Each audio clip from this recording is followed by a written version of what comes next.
Salut tout le monde, comme promis, une petite vidéo pour vous montrer comment purger le circuit de liquide du refroidissement très proprement, sans enlever le bouchon de purge, etc., sans faire couler partout, etc. etc. Donc ça concerne les véhicules qui sont équipés d'une pompe électrique et pour les autres, je ne sais pas. Encore une fois, c'est pas mon métier. Donc toujours la même voiture.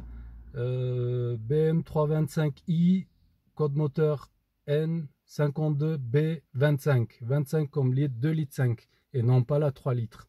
Donc c'est la phase 1 que j'ai, d'où tous mes soucis de fuite, etc. Donc je me suis mis, il va falloir que je la répare cette voiture, il n'y a pas d'autre choix.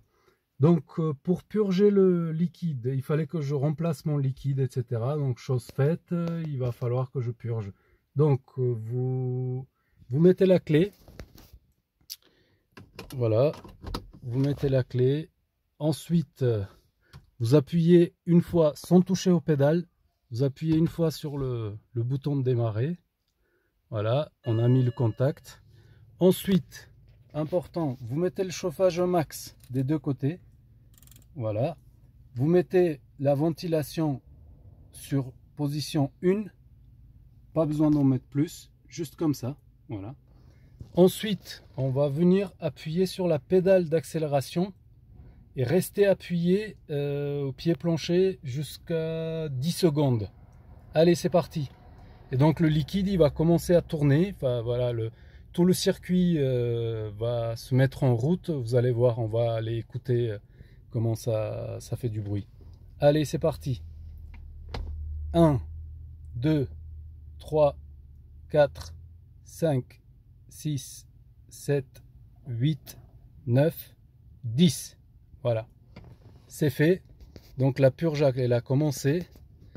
Et bon, il n'y a rien d'autre qui s'affiche sur le tableau de bord. Donc maintenant, on va aller écouter le bruit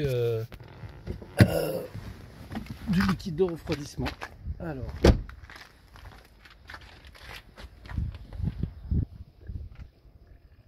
Voilà, je ne sais pas si vous entendez, mais il y a le petit bruit. Alors, je ne sais pas si vous entendez. Voilà, ça coule. Alors voilà, il n'y a plus qu'à attendre.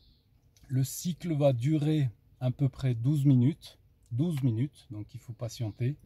Et je vous déconseille d'ouvrir le bouchon de la vase d'expansion pour éviter d'en mettre partout, parce que justement le liquide est en train de couler, de se renouveler, enfin le cycle est en train de se compléter, je ne sais pas comment le dire, vous avez compris, et de ce fait va chasser toute l'air présent dans le circuit, en théorie. Si vous n'êtes pas sûr qu'une fois suffirait, vous pourriez renouveler l'opération. Mais attention, sachez que vous tournez sur la batterie, le moteur n'est pas démarré, donc c'est juste éviter de tomber en panne. Si vous avez la possibilité de mettre les câbles sur un autre véhicule pendant l'opération pour préserver votre batterie, si elle est un petit peu faible, etc., vous risquez d'avoir du mal à démarrer. Donc voilà, et puis il n'y a plus qu'à attendre, et puis voilà, moi je l'ai déjà fait, ça a bien fonctionné de premier coup pour moi, donc je ne vais pas renouveler l'opération, je laisse couler, enfin voilà, c'est après. Et une fois que c'est fini, votre niveau va retomber puisqu'il aura chassé l'air. Et par rapport à votre jauge, refaites votre niveau correctement. Sachez que pour faire bien votre niveau de liquide, ça serait bien que dehors il fasse à peu près 20 degrés. Pas plus, pas moins. Donc à peu près 20 degrés, c'est l'idéal pour faire son niveau du liquide de refroidissement. Voilà. À bientôt. Et bien sûr, si vous avez des questions, n'hésitez pas à les mettre en commentaire. Je ne manquerai pas d'y répondre. Encore une fois, c'est pas mon métier, mais depuis le temps que j'ai des BM, voilà, j'essaie d'apprendre et faire moi-même. Et puis voilà, je vous répondrai si vous avez des questions. Bonne journée à tous.